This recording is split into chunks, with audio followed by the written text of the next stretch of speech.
ಒಂದು ಸಣ್ಣ ಹಳ್ಳಿಯಲ್ಲಿ ಸೋಮು ಎಂಬ ಚಿಕ್ಕ ಬಾಲಕನಿದ್ದ. ಅವನಿಗೆ ಪ್ರತಿ ವಸ್ತುಗಳನ್ನು ನೋಡಿದಾಗ ದೇವರು ಏಕೆ ಹೀಗೆ ಒಂದೊಂದು ವಸ್ತುವನ್ನು ಒಂದೊಂದು ರೀತಿಯಲ್ಲಿ ಸೃಷ್ಟಿ ಮಾಡಿದ ಎಂಬ ಕುತೂಹಲ ಕಾಡುತ್ತಿತ್ತು.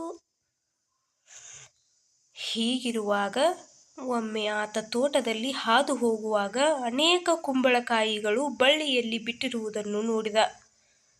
ಅಯ್ಯೋ, ದೊಡ್ಡ ಮತ್ತು ದಪ್ಪವಾಗಿ ಬಿಟ್ಟ ಕುಂಬಳಕಾಯಿಗಳನ್ನು ನೋಡಿ ಸೋಮುವಿಗೆ ಆಶ್ಚರ್ಯವಾಯಿತು. ದೇವರೇಕೆ ಈ ಕುಂಬಳಕಾಯಿಗಳನ್ನು ಬಳ್ಳಿಯಲ್ಲಿ ಬಿಡುವಂತೆ ಸೃಷ್ಟಿ ಮಾಡಿದ? ಇಷ್ಟೊಂದು ದೊಡ್ಡ ಗಾತ್ರದ ಕಾಯಿಯನ್ನು ಮರದಲ್ಲಿ ಬೆಳೆಯುವಂತೆ ಸೃಷ್ಟಿ ಮಾಡಬೇಕಿತ್ತಲ್ವೇ?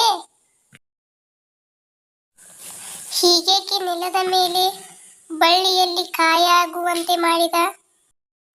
ಅಯ್ಯೋ, ಆ ದೇವರಿಗೆ ಬುದ್ಧಿ ಕಮ್ಮಿ ಎಂದುಕೊಂಡ. ಹಾಗೆಯೇ ಮುಂದೆ ಸಾಗಿದ.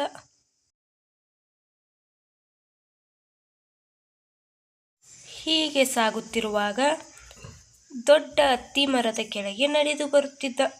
ಸೋಮುವಿನ ತಲೆಯ ಮೇಲೆ ಮರದಿಂದ ಇದ್ದಕ್ಕಿದ್ದಂತೆ ಹಣ್ಣು ಬಿತ್ತು.